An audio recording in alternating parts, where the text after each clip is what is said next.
Hey folks, welcome back to part 2 of the Star Citizen timeline. When we left off, Nick Croshaw had discovered the first jump point from Sol to Croshaw in 2271 and kick-started a new era of human endeavour, with a public hunt now on to find more jump points.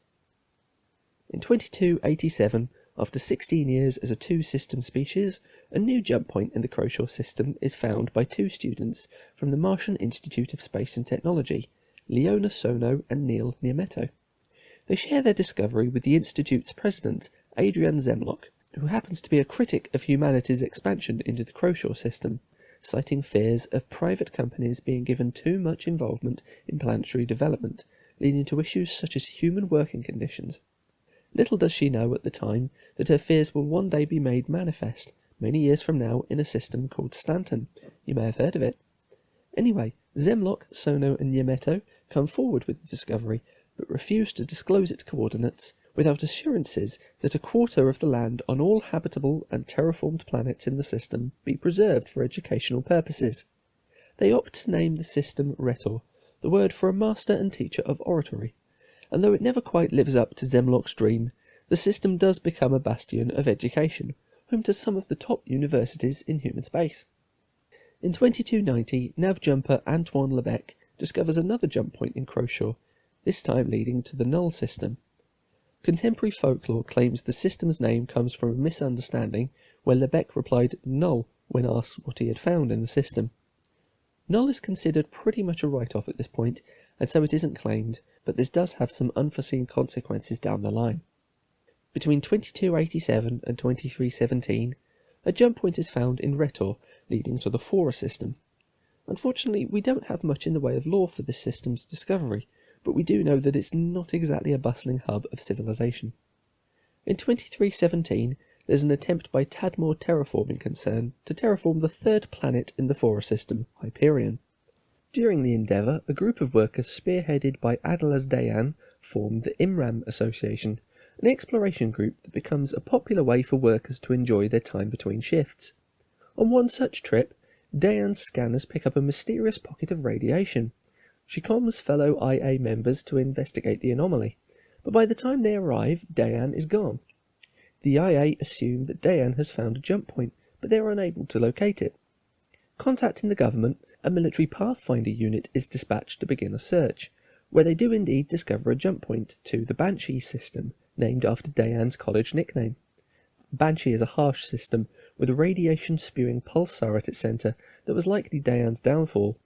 Although people do eventually settle the system, they do so underground on the third planet Lorona, in order to mine while avoiding the pulsar's radiation. By 2341, Null has grown quite a reputation as a hideout for pirates and smugglers, and this later goes on to characterise plenty of other systems far away from the watchful eyes of the military. Ashley Gon, a hauler working in the Null system, is swarmed by pirates. She quantum travels to evade, and does a scan for any potential pirates tracking her. Instead, she uncovers a spatial anomaly that turns out to be a small jump point connecting to the Caliban system. She immediately turns in the data and names the system after her father, vanishing from the public eye. However, when Pathfinders move into the system, they find an abandoned human settlement on Caliban 4F, that is to say, the sixth moon of the fourth planet, and this obviously calls into question the legitimacy of Gon's claim, but this dispute over the discovery has never been resolved. 2356. Now, we run into our first and hopefully only contradiction here, but here's what I think happened based on a combination of the most recent information. An unknown vessel finds and charts the jump from Null to the Vega system. Meanwhile, the crew of the Lindy are down on their luck exploring the outreaches of Null until they also discover the jump point and successfully traverse it. Then they realise they aren't the first people there and go searching for a payday within Vega, going on to chart a jump from Vega to Oberon, unfortunately perishing on the jump back from Vega back into Null due to the limited capacity of navigation computer systems at the time. Neither system is claimed right away, so if this is wrong, it's not a massive issue. At some point after this, though, there's also a jump point linking Oberon with Caliban. In 2362, a mishap in the terraforming of Hyperion creates a perpetual planet-wide dust storm.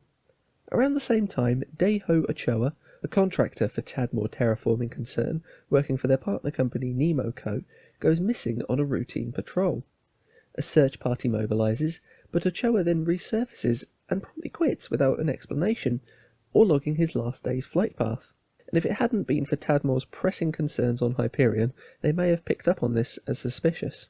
In 2364, NemoCo purchased all Fora-based terraforming platforms from Tadmore at a steep discount. Tadmore has been desperate for credits to address legal problems, so they cut NemoCo a deal, believing they would have had to shoulder the cost of disassembling the massive platforms to get them to fit through the system's jump point. Yet, shortly after the purchase, NemoCo announced the discovery of an all-access jump point from Fora to an entirely new system, which they promptly christened Nemo. NemoCo executives claim it to be an incredible stroke of luck, but Tadmore aren't idiots. They see that it's far too much of a coincidence to ignore, particularly once they hear who found the new system, Deho Ochoa. Tadmore proceeds to dig through his employment file, which prompts a review of his sudden and strange departure from the company. Eventually, Tadmore files a lawsuit against NemoCo, alleging that Ochoa had discovered the jump to Nemo the day he quit 2 years previously, and that they are entitled to a stake of NemoCo's operations. Despite some circumstantial evidence, what Tadmore really need is Ochoa's nav computer. However, Ochoa has sold his old Aurora and has no idea where it might be. I should just note that at this point in the history, Auroras didn't exist. The RSI was still making Zeus's. Anyway, Tadmore investigators search the known universe, but are unable to find it. Lacking the evidence to prove their claim, Tadmore's lawsuit is thrown out of court, and the company subsequently dissolves. So looking at NemoCo's prize system, while starting out as an oil provider, it ends up becoming a tourist destination under NemoCo's push. They convert the planet of Ergo's outdated oil rigs into tourist destinations, at a cost that eventually sinks the company, but plants the seed for future entrepreneurs. Despite their incredible luck in Nemo, the company suffers from misguided leadership, and failing to establish a foothold anywhere else in the Empire, they slowly fade away. In 2365, another jump point is found in the Null system by a dedicated survey ship, and it leads to the Centauri system. Centauri is immediately recognised for the tremendous colonisation potential of the third planet.